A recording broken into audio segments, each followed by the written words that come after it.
Hopefully this doesn't mess up. Do it again.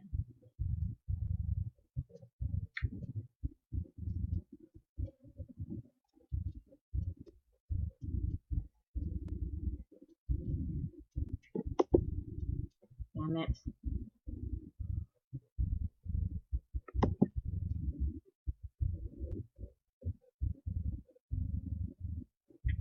Okay. End times generation. Could we be the last generation?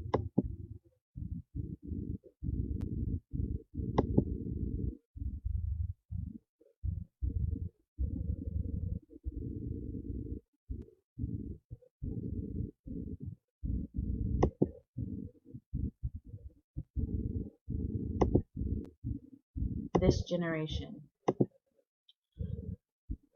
Matthew 24 verses 33 and 34 state this. So likewise ye, when ye shall see all these things, know that it is near, even at the door. Verily I say unto you, this generation shall not pass till all these things be fulfilled. This verse describes a generation that will not die until the prophecies written in the book of Revelations and the prophecies of Daniel's 70 weeks has been fulfilled. Watch therefore, for ye know not what the hour your Lord does come. Matthew 24 verse 42. Christ gives us signs to look for, but also mentions that no one will know the time or day of the coming of the Lord. It is believed that Christ is talking about the rapture and the second coming. 1 Thessalonians 4 verses 13 through 18 states this. But I would not have you to be ignorant, brethren, concerning them which are asleep, that ye sorrow not, even as others which have no hope. For if we believe that Jesus died and rose again, even so, them also which sleep in Jesus will God bring with him. For this we say unto you by the word of the Lord, that we which are alive and remain unto the coming of the Lord shall not prevent them which are asleep. For the Lord himself shall descend from heaven with a shout, and with the voice of an archangel, and with the trump of God, and the dead in Christ shall rise first. Then we which are alive and remain shall be caught up together with him in the clouds, to meet the Lord in the air, and so shall we ever be with the Lord. Wherefore comfort one another with these words. When Christ comes a second time, he will not be coming to bring peace, or to be a sacrifice. He will come with great might and glory. He will come with a fierce vengeance upon the enemies of God. Behold, I am coming quickly, and my reward is with me, to give to everyone according to his work. Revelations 22 and 12.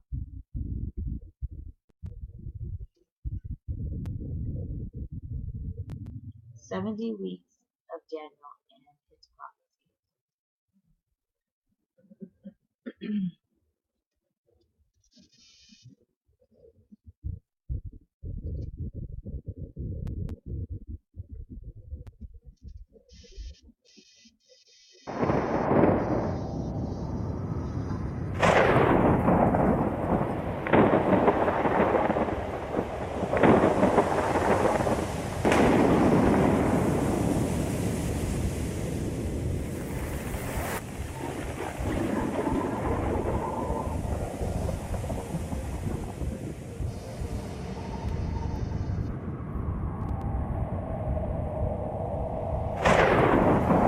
Daniel declares probation is closing.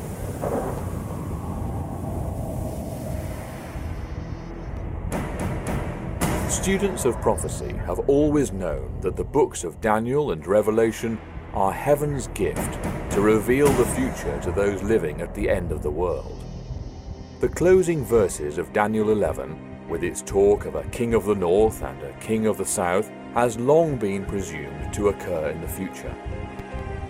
Now, increased light has revealed that all of the prophecies contained in Daniel 11 are not future incidents, but rather are events that have already occurred. Yeah. This means that probation for some could be closing in the next few months. Maybe I'm recording. 1. Close the door. The king of the north. 2. The king of the south. 3. The willful king. Daniel 11 lays out a series of events that culminate in a time of trouble such as never was since there was a nation even to that same time. The action begins with a willful king who does battle with the king of the south and later the king of the north. And the king shall do according to his will, and he shall exalt himself, and magnify himself above every god, and shall speak marvelous things against the God of gods, and shall prosper till the indignation be accomplished, for that is determined shall be done. Neither shall he regard the God of his fathers, nor the desire of women, nor regard any god, for he shall magnify himself above all. But in his estate shall he honor the God of forces, and a God whom his fathers knew not shall he honor with gold and silver, and with precious stones and pleasant things. Thus shall he do in the most strange holes with a strong God, whom he shall acknowledge and increase with glory, and he shall cause them to rule over many, and shall divide the land for gain. And at the time of the end shall the king of the south push at him, and the king of the north shall come against him like a whirlwind, with chariots and with horsemen, and with many ships, and he shall enter into countries, and shall overflow and pass over. He shall enter also into the glorious land, and many countries shall be overthrown, but these shall escape out of his hands, even Edom and Moab, and the chief of the children of Ammon. He shall stretch forth his hand also upon the countries, and the land of Egypt shall not escape. But he shall have power over the treasures of gold and of silver, and over all the precious things of Egypt, and the Libyans and the Ethiopians shall be at his steps. But tidings out of the east and out of the north shall trouble him. Therefore he shall go forth with great fury to destroy, and utterly to make away many. And he shall plant the tabernacles of his palace between the seas in the glorious holy mountain. Yet he shall come to his end, and none shall help him.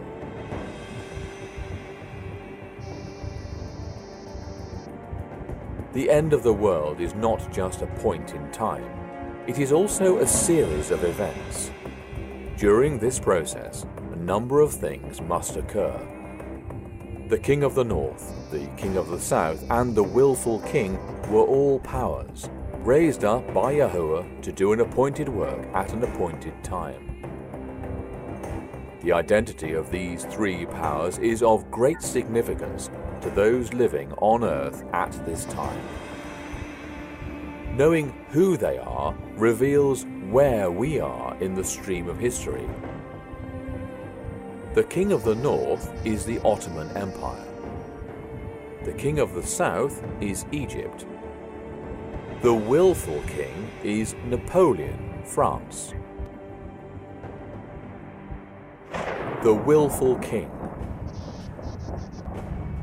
The willful king who exalted and magnified himself above every god, who honored the God of forces and a God whom his fathers knew not, is none other than Napoleon Bonaparte and the country of France.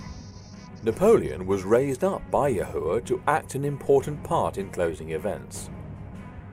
On February 20th, 1798, General Louis-Alexandre Berthier acting on Napoleon's orders, took Pope Pius VI a prisoner. This was an incredibly audacious act, one unheard of and completely unprecedented up to that time. Kings had trembled at the displeasure of popes. Despite being Holy Roman Emperor, Henry IV had knelt in the snow for 3 days before Pope Gregory VII would forgive him for calling the Pope a false monk and a usurper. Napoleon did more than sling words. He actually took the Pope prisoner. This daring move marked the end of 1,260 years of papal domination, prophesied by Daniel. And he shall speak great words against the Most High, and shall wear out the saints of the Most High, and think to change times and laws. And they shall be given into his hand until the time and times, and the dividing of time. John the Revelator had predicted the ending to this long time span, declaring, "And I stood upon the sand of the sea, and saw a beast rise up out of the sea, having 7 heads and 10 horns, and upon his horns 10 crowns, and upon his heads the name of blasphemy. And I saw one of his heads as it were wounded to death, and his deadly wound was healed, and all the world wondered after the beast." A deadly wound was inflicted upon the papacy when France, the willful king of Daniel 11, took the Pope a prisoner. It brought to an end 1,260 years of papal dominance and started the time of the end. And at the time of the end shall the king of the south push at him, the willful king. In the same year that France took the Pope prisoner, the very year the time of the end began, Egypt, the king of the south, fulfilled prophecy and pushed at France, the willful king. Egypt, under the rule of the Mamluks, had virtually destroyed French trade with Egypt. Egypt's destruction of her trade with France was not a huge offense. Egypt merely pushed at France. France's response, however, set off a long chain of reactions with some very unintended consequences. Just months later, on July 1st, 1798, Napoleon led an invasion of Egypt. He assumed the Ottoman Empire would be grateful at best, neutral at worst, for the French overthrow of the Mamluks, who themselves had previously fought against the Ottoman rule.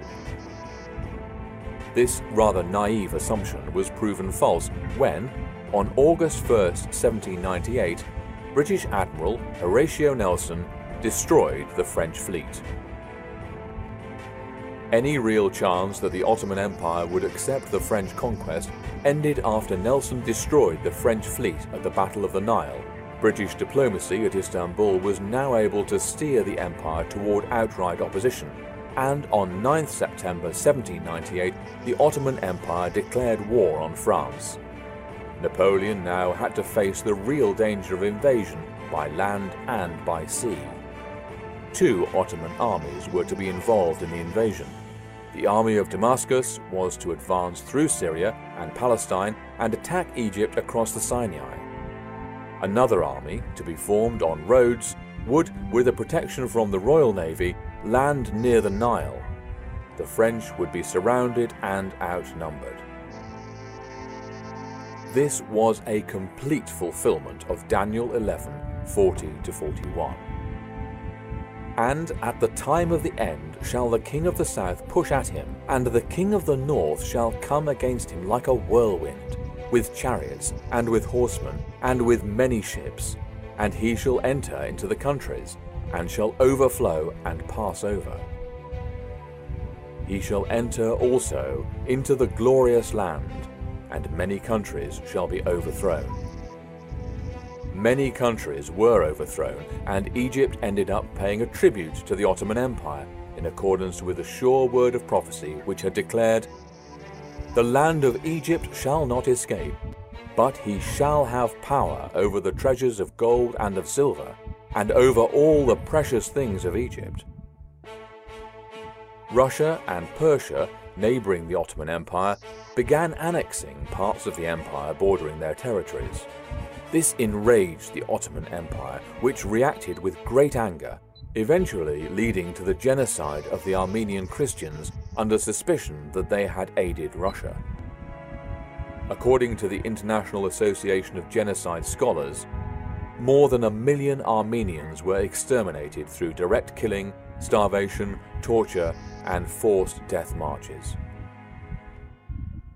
The Ottoman Empire, the King of the North, did indeed go forth with great fury to destroy and utterly to make away many. Yet he shall come to his end, and none shall help him. Only a few years later, the King of the North came to his end, and none helped him. Just as Napoleon was the sword of Yahuwah to give a deadly wound to the papacy, Mustafa Kemal was raised up by Yahuwah to give Islam a deadly wound. Kemal was a war hero in the Turkish War of Independence, driving the British, French, and Greeks from Turkey.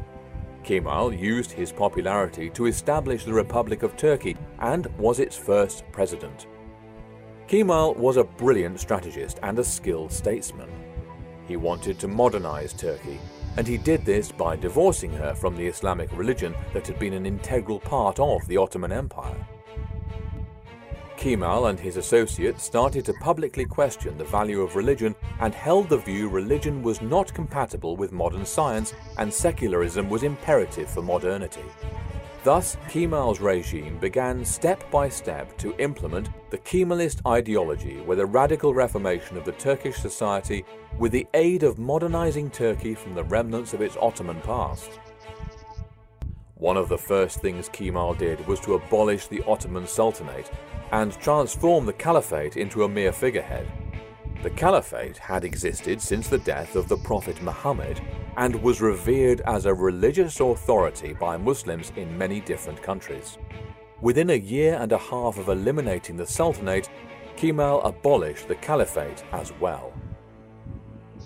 The incredible reforms initiated by Kemal were very far-reaching and were completely unprecedented. No Muslim in a Muslim country had ever brought about such reforms.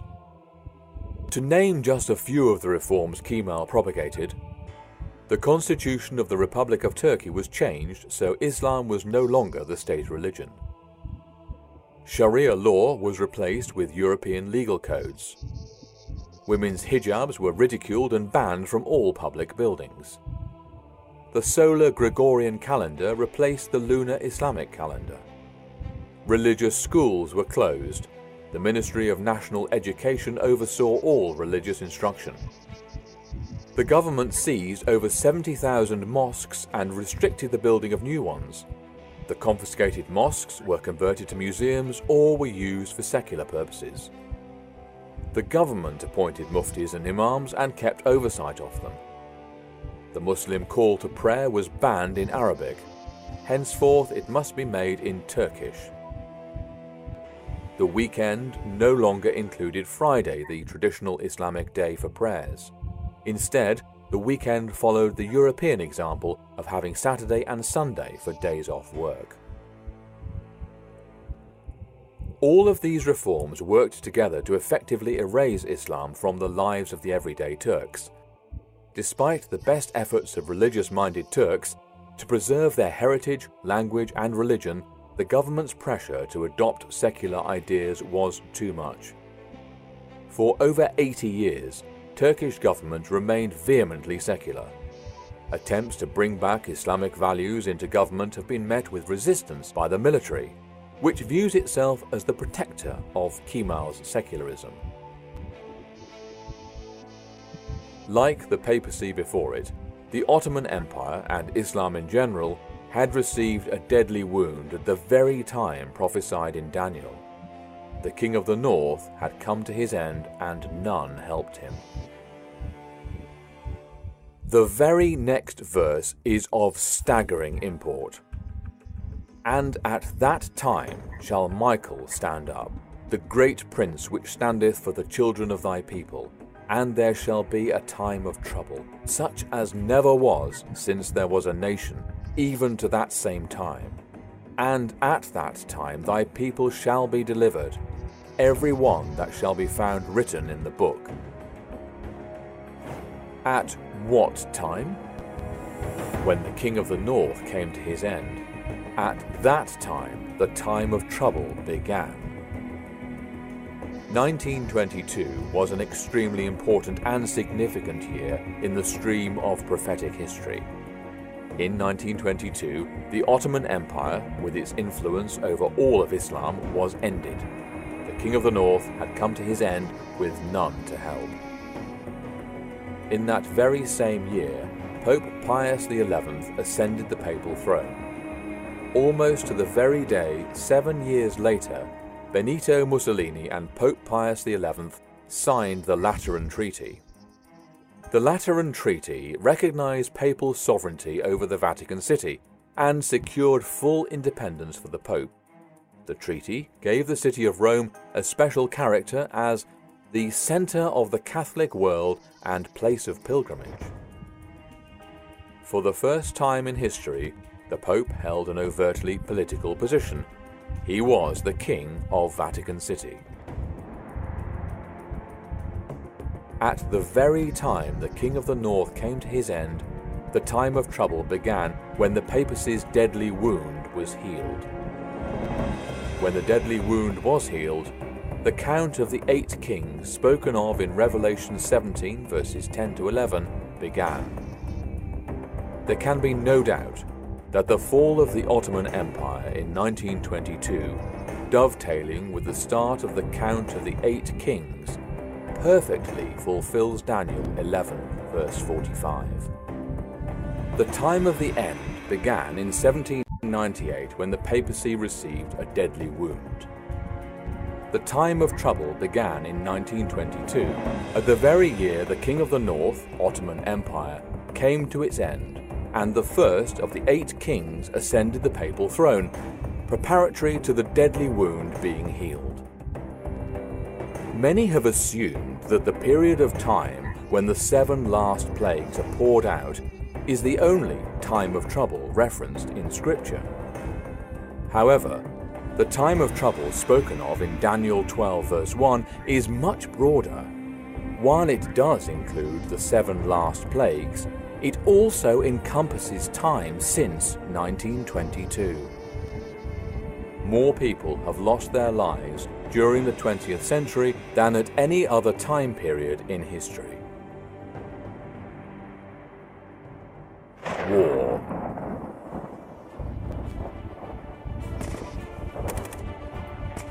World War II killed more people, about 60 million, destroyed more property, disrupted more lives, and probably had more far-reaching consequences than any other war in history. The devastation wrought on the human race during the 20th century is unprecedented in world history. Never before in history have we had 2 such devastating wars within 100 years. Between the 2 world wars, we have the Russian Civil War, costing up to 9 million lives, and before that the Mexican Revolution in 1911, which killed 2 million. In 1950, the Korean War killed 3,500,000. Then we had Vietnam with 6,020,000. The Second Sudanese War from 1983 to 2005 costing 2 million. The Iran-Iraq War of 1980 to 1988 with 2 million. The Second Congo War of 1998 to 2003 with 5,400,000. The War on Terror itself has claimed more than 4 million lives. When you add the figures together, the total is 146,920,000. This makes the last 100 years the deadliest century in history, just from the warfare, and there were many more conflicts during this time that we didn't even mention. To put these figures in perspective, consider that the 19th century saw about 82 million deaths from warfare. 60 million of these were from the Taiping Rebellion in China in the 1860s. Also consider that the Crusades, which covered a span of 200 years, killed up to 9 million, and the Mongol invasions lasted for 300 years and killed up to 60 million.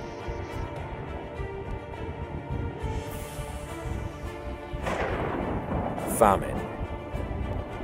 But these statistics reveal only deaths due to war. Stalin's terror famine, an artificially created disaster, claimed over 17 million lives in 1932 to 1933 alone. The Great Famine of China, which took place from 1958 to 1961, is one of the greatest tragedies in recorded history, killing between 14 and 40 million people. The typical estimate is generally placed around 30 million people. To compare this number with other major human death tolls, World War II may have killed 80 million people in total. But while these people were starving, information about the famine was greatly suppressed, and what did get out about the harvest figures was manipulated. And these are but two of the many famines the world has seen since 1922. Disease. Hundreds of millions have died due to disease since the time of trouble began, and despite medical advances, the diseases are getting more virulent and harder to treat. Natural disasters. So-called natural disasters have claimed the lives of hundreds of million more. The suffering experienced boggles the mind. The new norm is record-breaking extremes in heat, in drought, in cold, in hurricane strength, in precipitation. There were only 78 natural disasters reported in 1978, as opposed to 348 in 2004. And in the years since then, the numbers have skyrocketed, as have the deaths from these events. Truly, the years since 1922 have been a time of trouble, such as never was since there was a nation even to this same time. It is during this time of trouble that Michael stands up. Scripture records, "And at that time shall Michael stand up, the great prince which standeth for the children of thy people." The act of Michael standing up signifies that probation is about to close for all of humanity. It is a judicial act signifying that the door of mercy has closed. Pope Francis, the eighth and final king, is an old man in poor health. He does not have many more years left to live. And yet, the prophecies of Daniel reveal probation closes during his pontificate. The warning is therefore clear. Probation will close sooner than anyone can imagine. Probation closes first with those who have had the most light. Once sealed, they will take the final warning to those who have never heard or understood the truth. The Apostle Peter warned, "But the day of Yahushua will come as a thief in the night, in the which the heavens shall pass away with a great noise, and the elements shall melt with fervent heat, the earth also, and the works that are therein shall be burnt up. Seeing then that all these things shall be dissolved, what manner of persons ought ye to be in all holy conversation and godliness, looking for and hasting unto the coming of the day of Yah, wherein the heavens being on fire shall be dissolved, and the elements shall melt with fervent heat?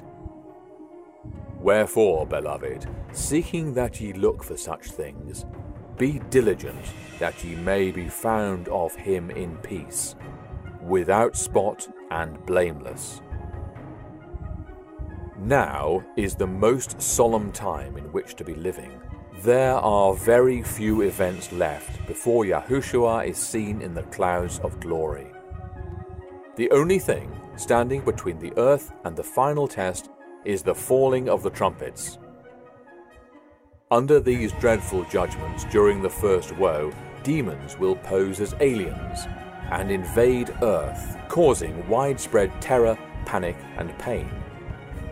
In the ensuing panic, Pope Francis, as a widely respected religious leader, will be exalted to be the head of the New World Order, as foretold in Revelation 17. At that time, Pope Francis and the allied powers of evil will wage the fiercest war ever seen against Yahuwah and his law-abiding followers. The false Sabbath will be enforced, and the true Sabbath will be outlawed throughout the countries of the world. The time for character perfection is almost over. Every sin and defect must be overcome now. All who love Yahuwah will surrender fully to him and be cleansed of every defilement. All will make self-sacrificing efforts to win the lost to him. The end is here. Yahushua is on his way. Get ready. Get ready. You are almost out of time.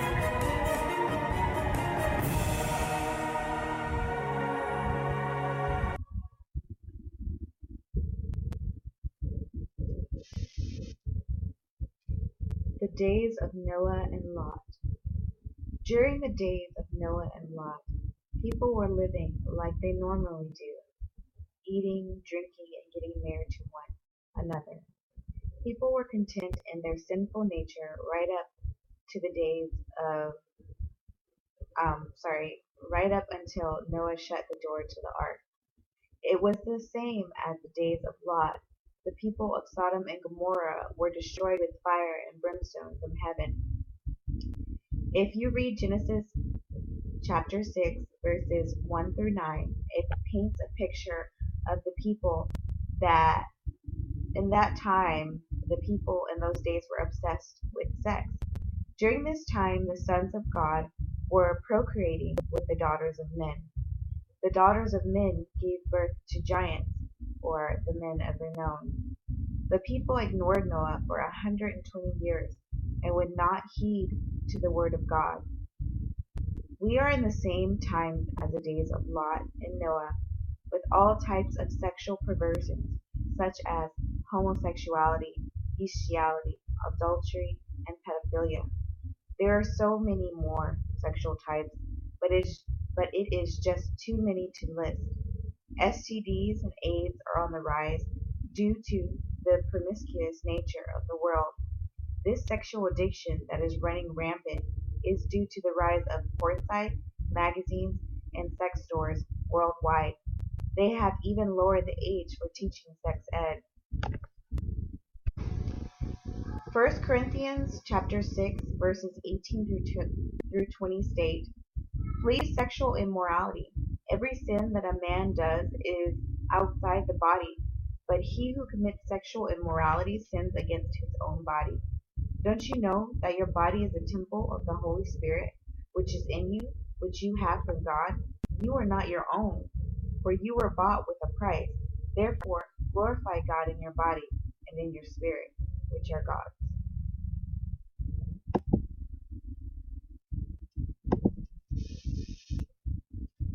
The days of Noah and Lot.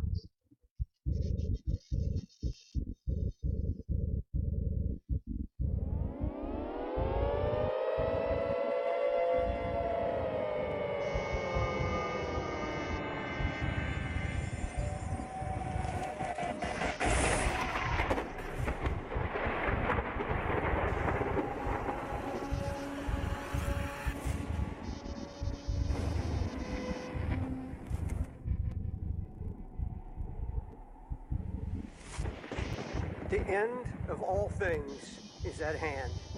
The end is come. No man knows the day or the hour, as the scripture says, but we do know the season we're living in. It is obvious that Christ is coming soon for his church. Something is, radically different. Climate change. Scientists are growing increasingly concerned.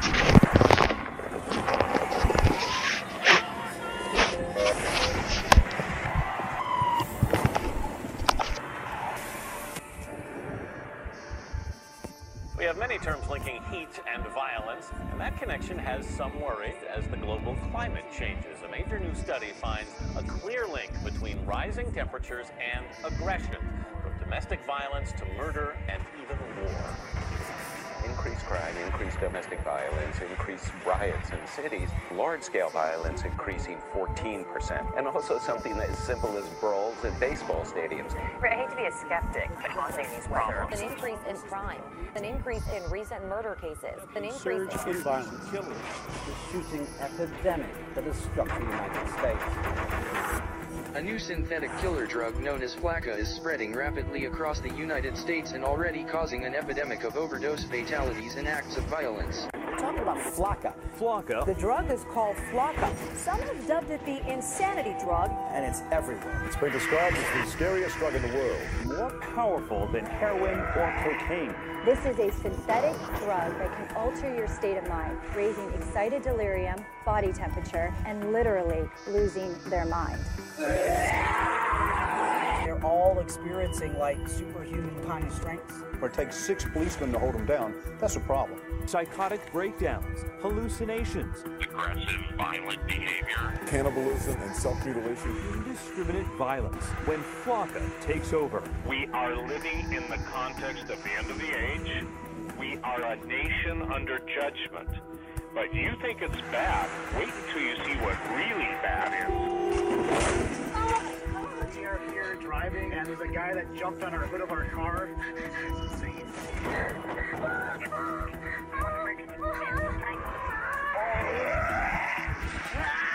Illinois, Ohio, Texas, Kentucky, California, and Florida, especially hard. Florida is now the epicenter of the outbreak.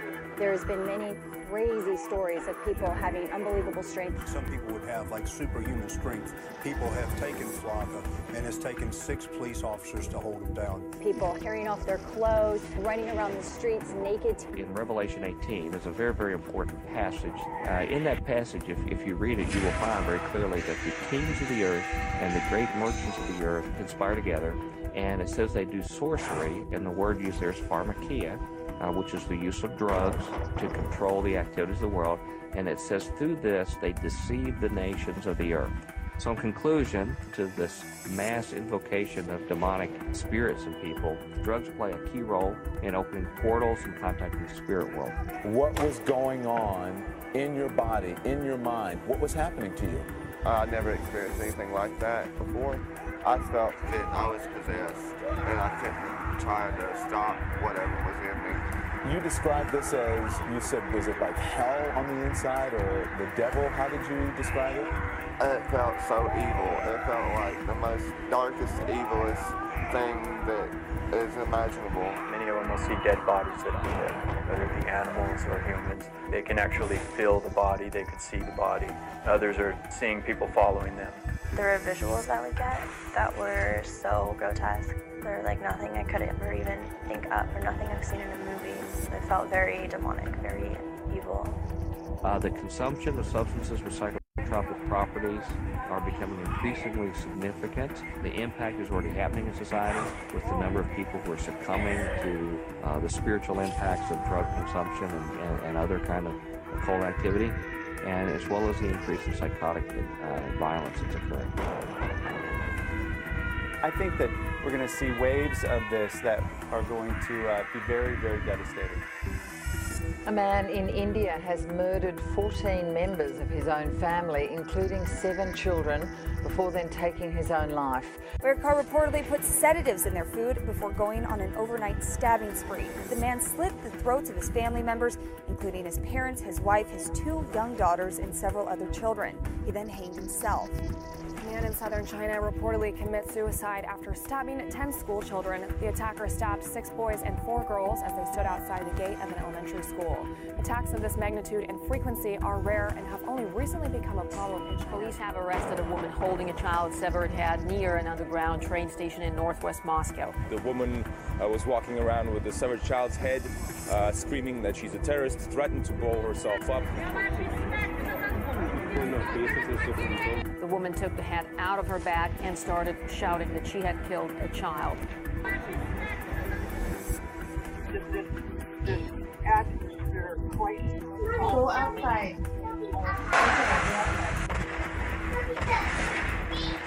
Okay.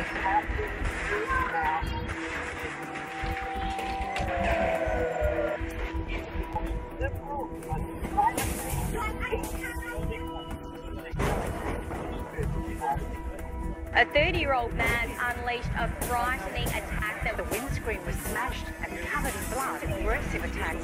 The look in his face was just unreal. The guy was completely gone. There was nothing human about it.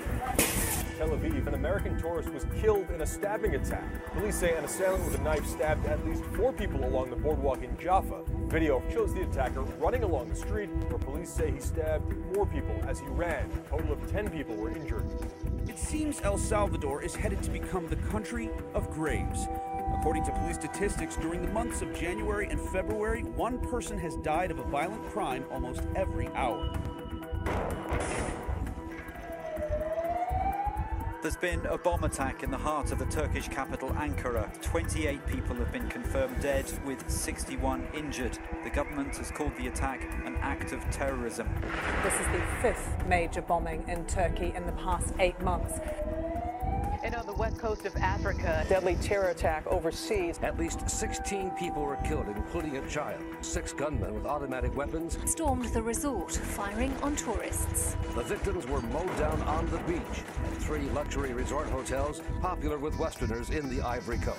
It's the latest in a string of deadly assaults across West Africa.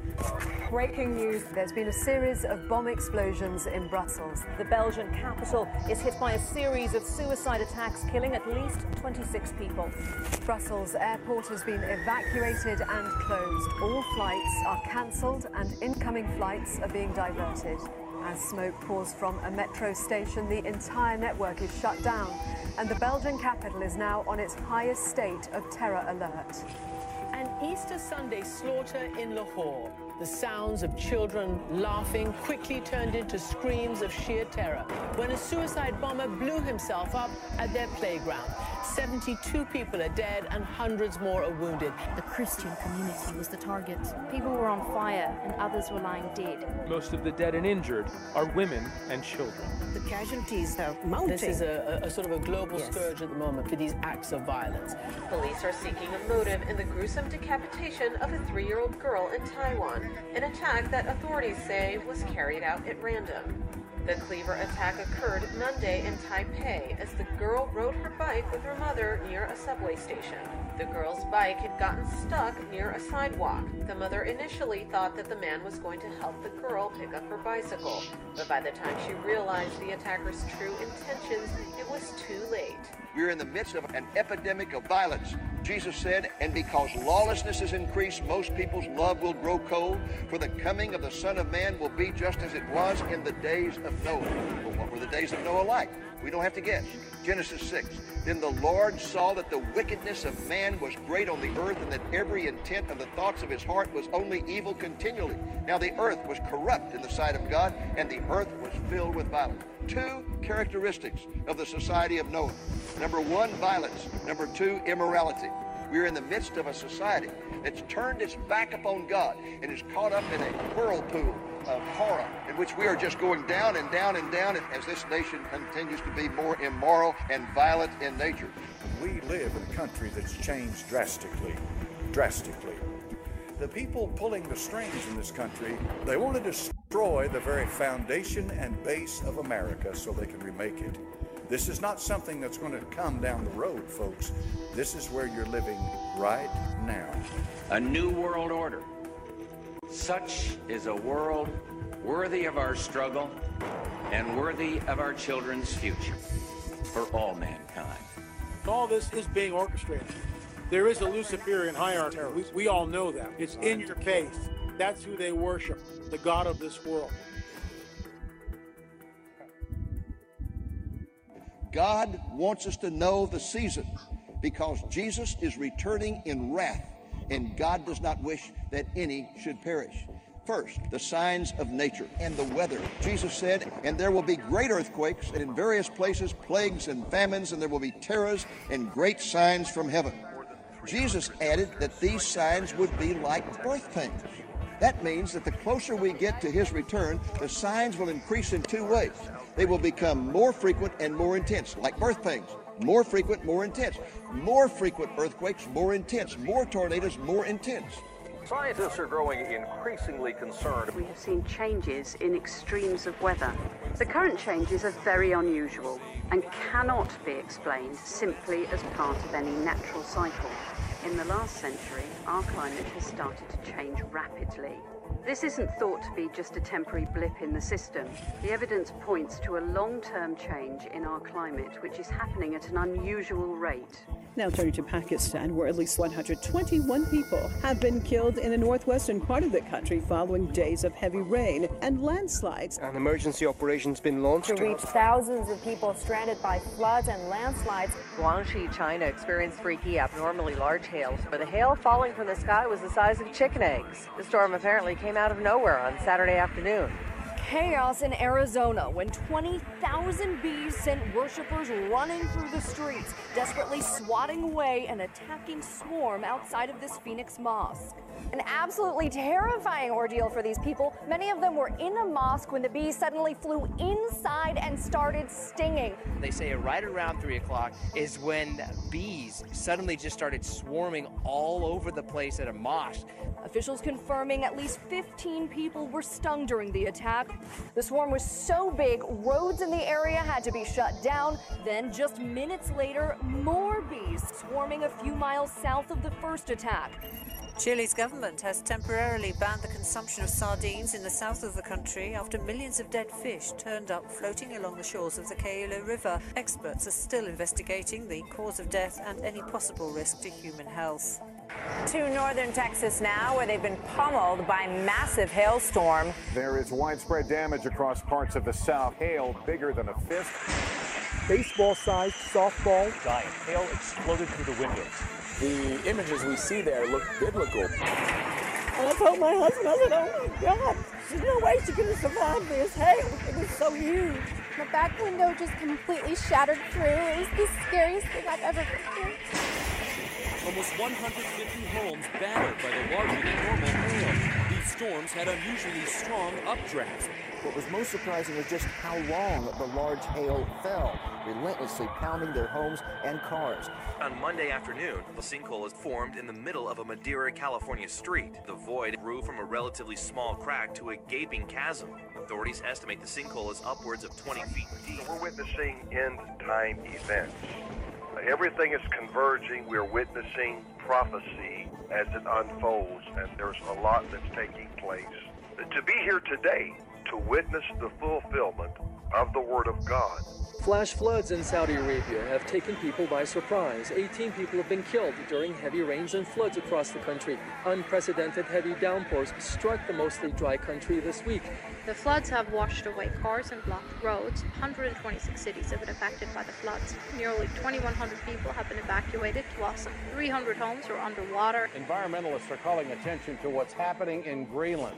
Never seen this. Southerly winds have produced record high temperatures at 41 degrees above normal. This is an early season heat wave causing a rapid melting of the ice. How rare is this?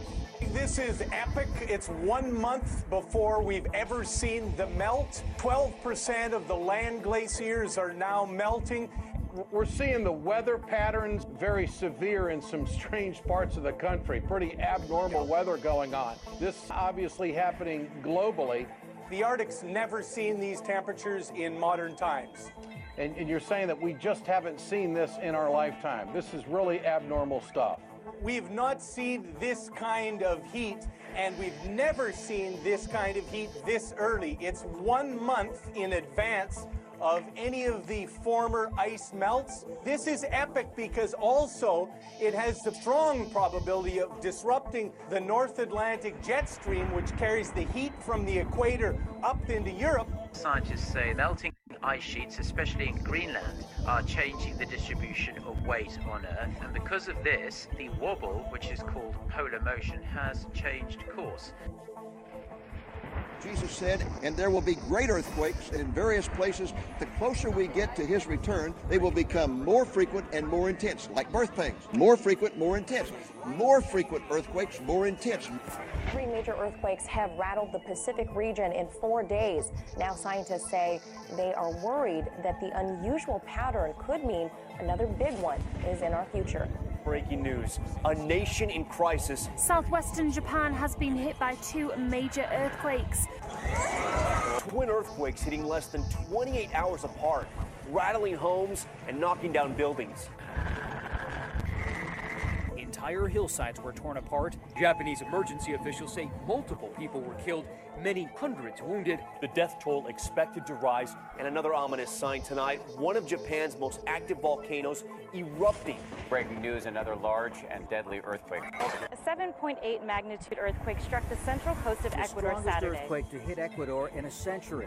At least 587 people were killed, more than 8,000 were injured, and close to 2,000 buildings were damaged. One town almost completely wiped out. Hundreds more are buried under buildings. The quake follows a series of others in the Pacific and continues to shake the ground with more than 230 aftershocks. These recent seismic events have scientists wondering whether such an unusual pattern means another big one is imminent. An unprecedented season without rains has left huge swatches of land in eastern Ethiopia bone dry and millions of people starving. Much of their livestock, which they depend on, has been wiped out. In some areas, people have lost up to 90% of their animals. Here's your best available video. This is Boone Field in Lynchburg, Virginia. Softball game between Lynchburg and Bridgewater. What's that weather, man? You ever see one of the hopes? Man, I don't know. Pictures. She's like, yeah, it's just gonna go by. Everybody just hung out and didn't get freaked out. What would you do? Run on it. That's some kind of hell spawn, man. What a look, and then it just evaporates. Oh, heck no, not me, Jack. Does that really happen? We move on now to Houston, America's 4th largest city, overwhelmed by historic flooding. After torrential rain forced the city to essentially shut down. Record-breaking rainfall in the region has killed 5 people, displaced thousands, and left 9 counties under a state of emergency, making it one of the rainiest single days in history. And in some areas, the water's still rising. Tonight, the nation's 4th largest city still swamped by what scientists are calling a 1 in 500-year flood. 240 billion gallons of water falling in 24 hours has even animals struggling to survive. Hundreds of strong aftershocks have occurred in southern Japan since last Thursday's large earthquake. Dust have registered at least 4 on Japan's intensity scale, enough to cause buildings to shake. More than 160 people have died after weeks of oppressive heat in southern and eastern India. Much of India is now grappling with an intense heat wave. Temperatures have hit as high as 113 degrees Fahrenheit. Drought conditions in India are currently affecting more than 300 million people in the country, killing thousands of farm animals and damaging crops. Australia's Great Barrier Reef has the most severe bleaching in its history. 95% is white and yellow. Scientists say unless the World Heritage Site gets a break in the weather conditions within weeks, coral areas are unlikely to survive. It's 622 miles. 520 reefs have been examined. Only 4 are unaffected. It's stunning. Local media has reported a school in northern Malaysia has been evacuated due to an outbreak of mass hysteria. The building was shut after students and teachers claimed they saw ghosts walking the halls. School authorities alerted Islamic traditional experts, scholars, and even witch doctors to perform prayer sessions and exorcisms. The hysteria began last week after a number of people claimed they had suffered supernatural experience. A group of pupils said they had seen a black figure walking around. One teacher felt a heavy presence was hanging onto her. Another said that a black figure was trying to enter her body. A senior school staff member told the BBC, "Our students were possessed and disturbed by these spirits. We are not sure why it happened. We don't know what it is that affected us. Officials are still trying to figure out what happened." Triumph Arch of the ancient Temple of Bel in Palmyra, blown up by ISIS, now recreated and unveiled on London's Trafalgar Square. London's Mayor Boris Johnson delivered some strong words to the so-called Islamic State as he unveiled a replica of Palmyra's Arch of Triumph in London's Trafalgar Square. We're here in a spirit of defiance. Defiance. The real monument was built by the Romans and had stood in Syria for 2 millennia before it was destroyed by the group. For 2,000 years, a Roman triumphal arch spanned the entrance to the Temple of Bel. The Institute of Digital Archaeology used photographs of the original arch and 3D technology to build the 2/3 scale model from Egyptian marble. Using 3D printing technology to make it look and feel almost like the original. The arch will be on display in London for 3 days before travelling to cities around the world as part of World Heritage Week. April the 19th is also the exact day when a very important occult festival related to the worship of Baal or Baal begins. April the 19th is the first day of a 13-day period of time known as the blood sacrifice of the beast that culminates on the high occult holy day of Beltane on May the 1st. And it has been described as the Illuminati's second most sacred holiday. We have indeed witnessed a disturbing series of blood sacrifices during the second half of April in recent years, and many people wonder if there's a connection. April 19th is also known as the Feast of Moloch. If you're not familiar with Moloch or Molech, it is an ancient Canaanite god that is repeatedly denounced in the Old Testament. Child sacrifice was a key feature of the worship of Moloch. A giant fireball that lit up the skies over southern Britain. This passed over the Hampshire area, witnessed by many people. A second earthquake has struck Ecuador in less than a week. The epicenter of Thursday's magnitude 6 tremor was 100 and that is kilometers. some incredible video. The rare dust devil slamming into an elementary school and tossing a student high into the air. The mini twister touching down in the middle of a crowded schoolyard in China, tearing through students and throwing debris in all directions, lifting one student high into the air. That student so lucky to survive. Across the border in Canada, strong winds and dry weather have turned a stray campfire into a fire tornado, a whirling column of flames and smoke. A firefighter can be seen running away from the blaze and jumping into the river to escape. We have residents in El Salvador scratching their heads, still wondering what exactly lit up the skies blood red earlier this week. Witnesses across hundreds of miles reported seeing a green fireball over Southern California skies Tuesday night. Some 60 million people across the country are in the path of violent storms today. Tornadoes, flash floods, and giant strong winds. At least 17 tornadoes reported.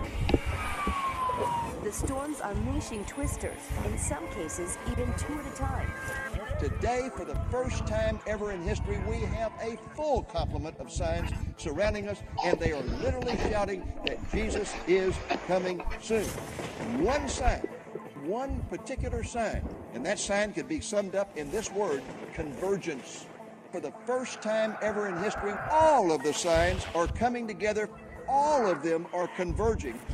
Yes, we are living in the season of the Lord's return.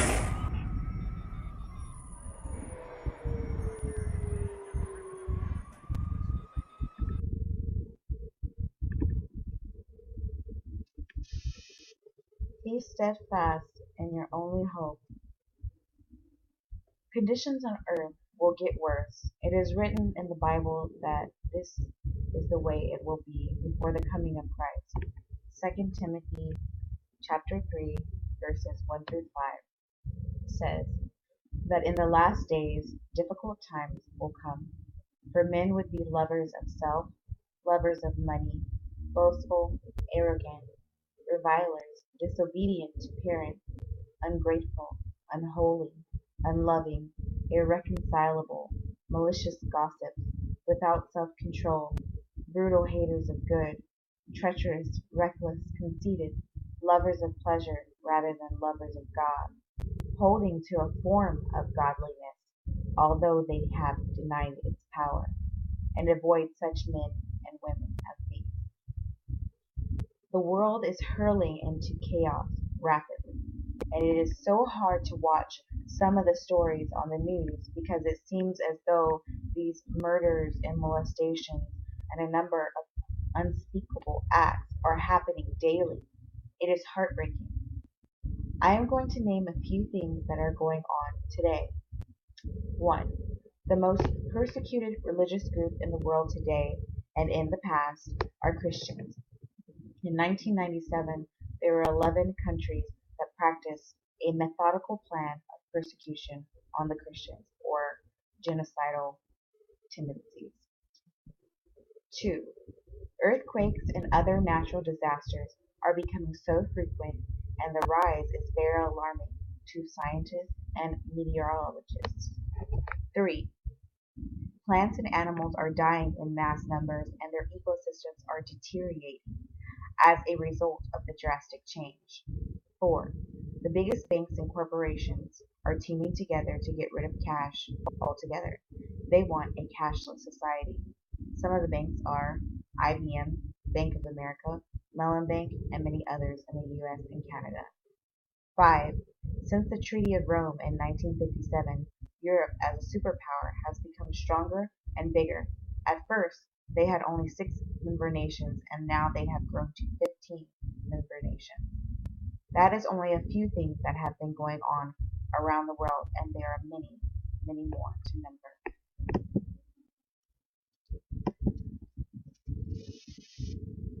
That's quite a stir. Did you know that Europe's national symbol is a woman riding on a beast? Revelations chapter 17, verse 7. Then the angel said to me, "Why are you astonished? I will explain to you the mystery of the woman and of the beast she rides, which has the 7 heads and 10 horns."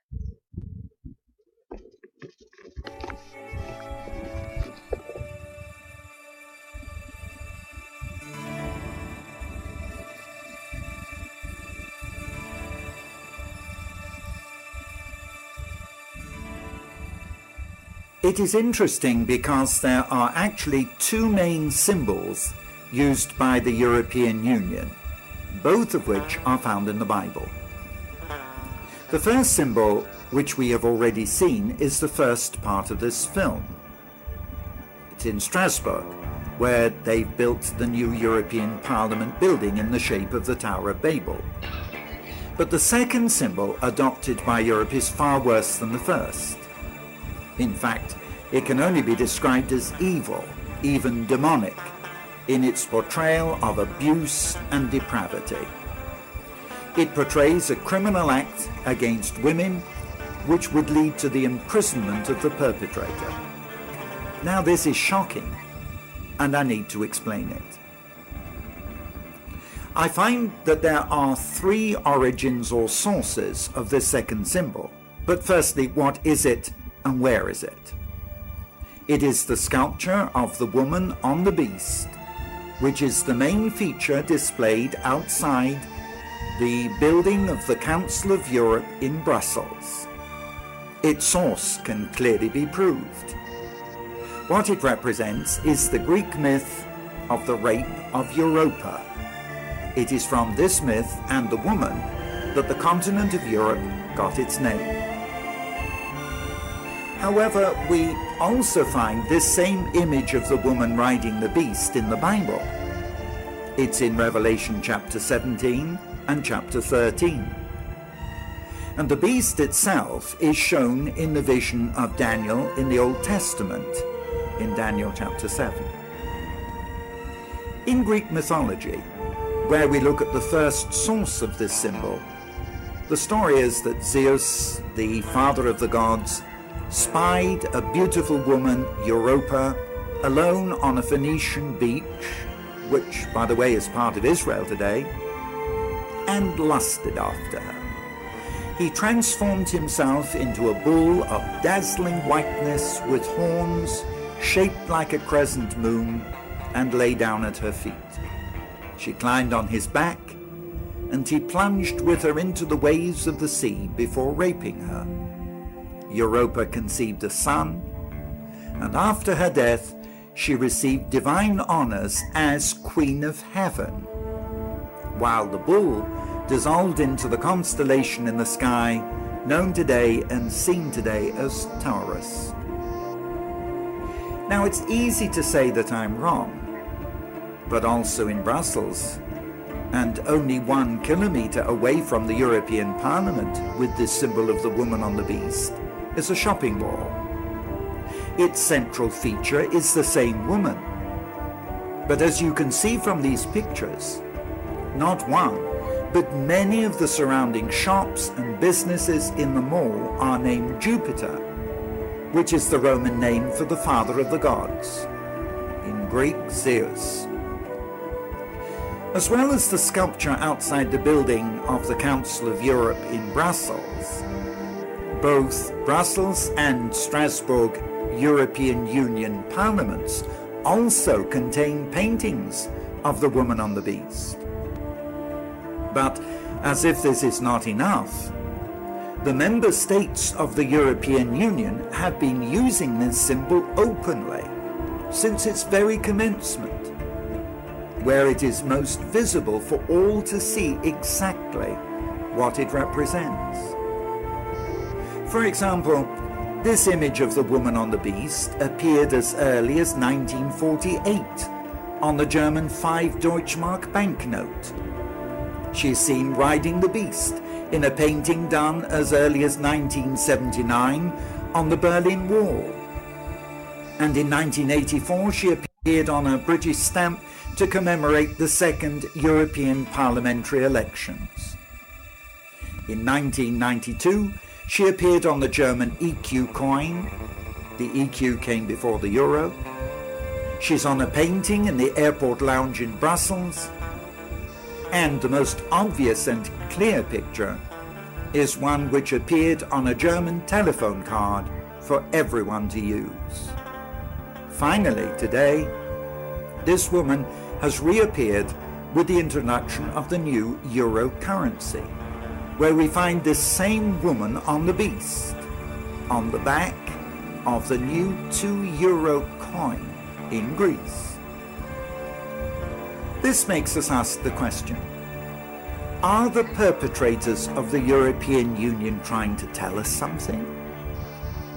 Are they suggesting that Europe today is being raped? If so, is it politically or financially or spiritually?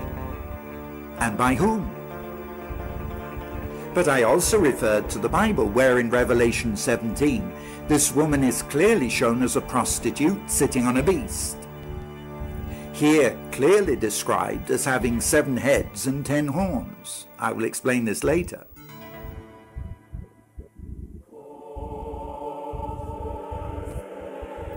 But the woman also has a second name, because written on her forehead is the name Mystery Babylon, which I will also explain later when I show you that ancient Babylon is actually today to be found in Berlin, in Europe.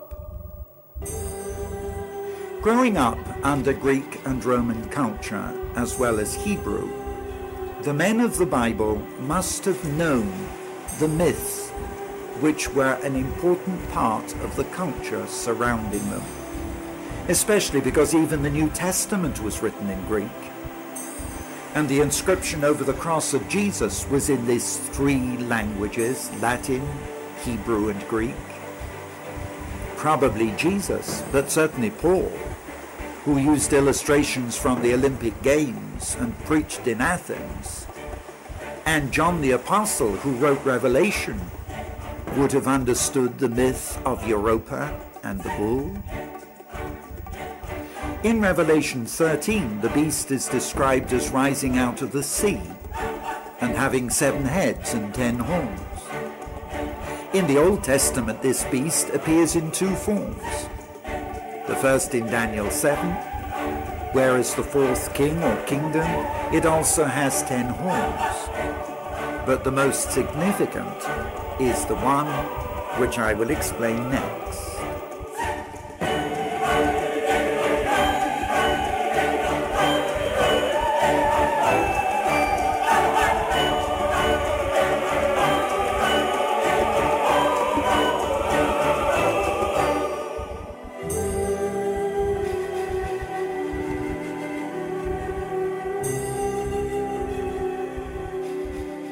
In every case we have seen today in Europe, this woman, Europa, can be seen riding a beast. Note that where this story appears in the Bible, the forehead of the woman on the beast is branded with the name Mystery Babylon, Revelation chapter 17. When Jesus revealed to John the woman of Revelation 17 sitting on a scarlet beast with many horns, was he prophetically speaking of Europe today? We know that Revelation was a prophecy, but is this being fulfilled? And why was this woman called Mystery Babylon the Great? And who does the powerful beast with horns represent? In mythology, the woman Europa clung to the father of the gods, who had disguised himself as a bull with crescent-shaped horns. The symbol for the father of the Middle East pagan god, Baal, as we know him from archaeology and from the Bible, Zeus or Jupiter as we know him from Greek or Roman culture, was a bull with great crescent horns. And the ruling god of ancient Babylon and the Middle East was the moon god, again depicted as a bull with crescent horns, or simply as the crescent moon. We have every reason to believe that Allah is the same moon god that Muhammad chose to worship and who is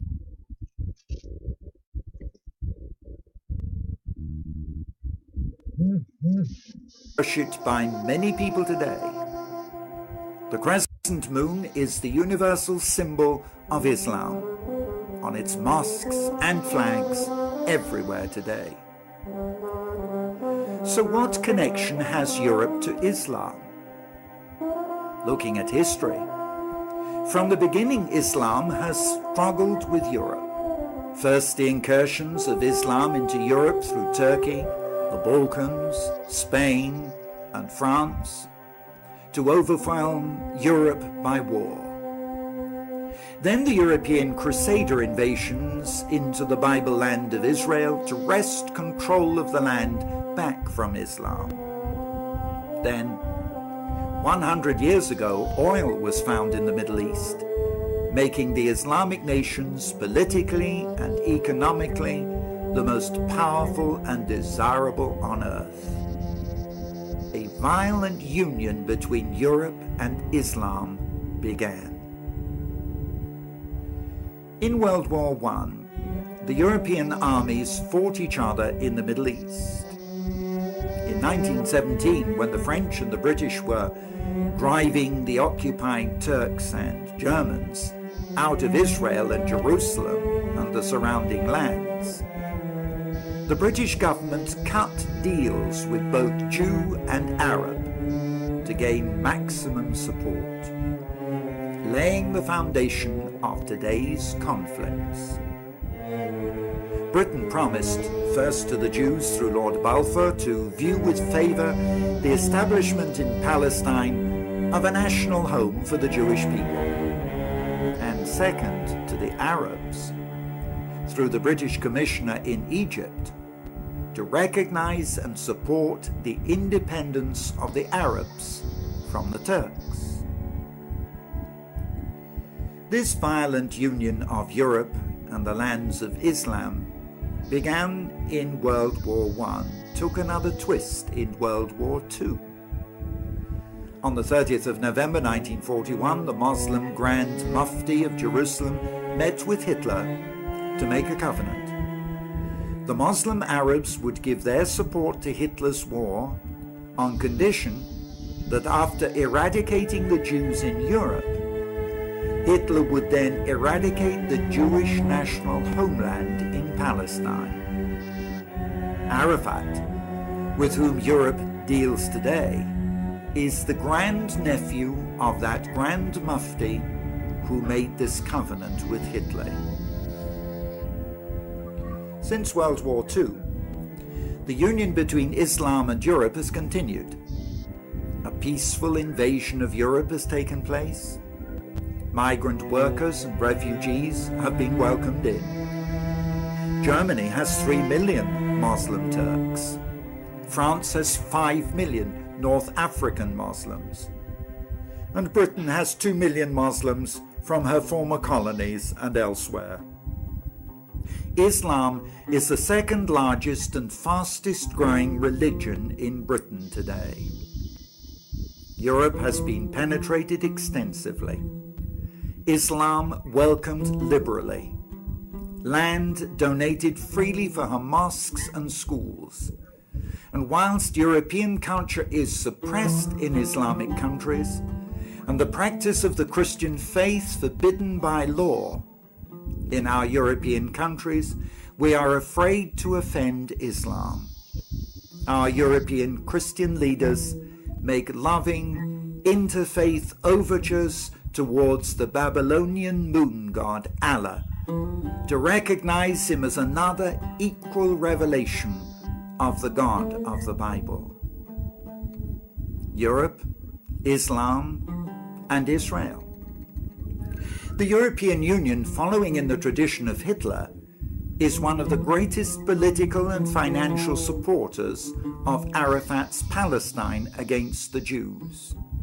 Europe, month by month, bankrolls Arafat's terrorist organizations to the tune of tens of millions of dollars from the European taxpayer's pocket.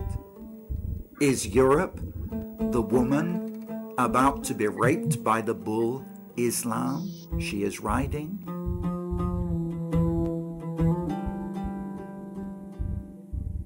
National newspapers published in June this year the fact that because of the open doors policy towards immigration in Belgium, Belgium has become the headquarters for the Muslim invasion of Europe. Control of the militant Al-Qaeda forces is being concentrated here, where the Center for the Control of the European Union, Brussels, is. This is the place we are in today, spiritually. Do you understand how serious the threat is from Islam? Muslims worship Allah, whom we have already shown to be Baal, or the moon god. Yet in the West they are invited to take part in interfaith services. In the West it is said that there are 3 religions of the book: the Jews who believe the Old Testament, the Christians who believe in the entire Bible, and the Muslims with their Quran. But Allah is not our God at all. Look at their symbols. The crescent on the mosques and on the flags of the Muslims is in the shape of the horns of a bull. It appears they are worshipping Baal, a bull, who is the devil himself. Then when you compare with the symbolism from Revelation chapter 13 and 17, the rape of Europe by the beast, again the beast is significant because of its horns.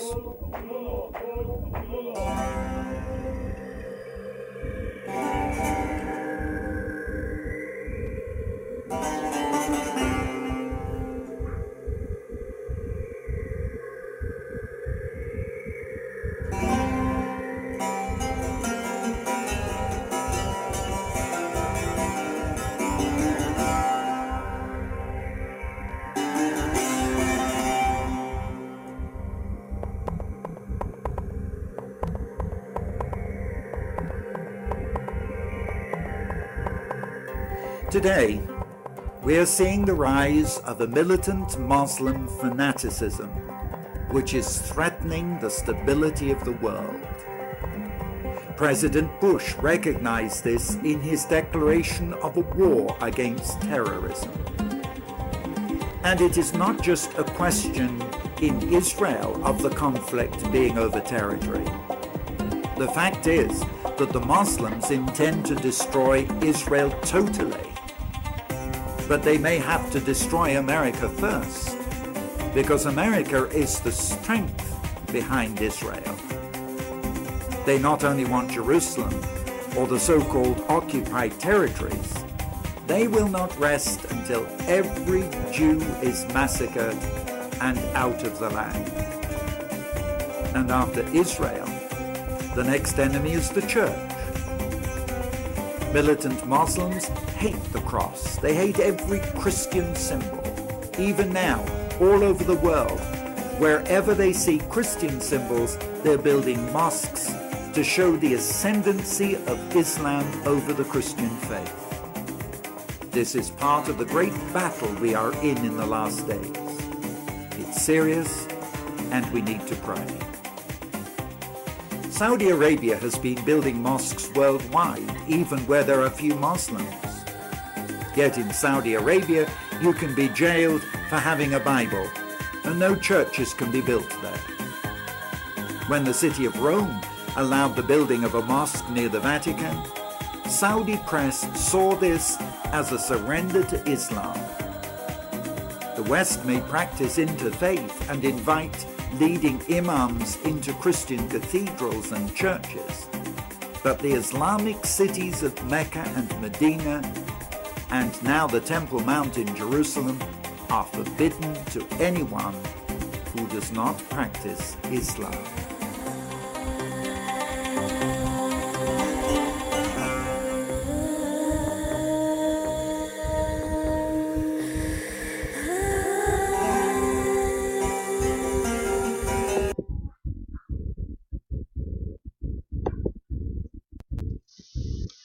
I hope you guys enjoy your Sabbath, and that's the end of my presentation.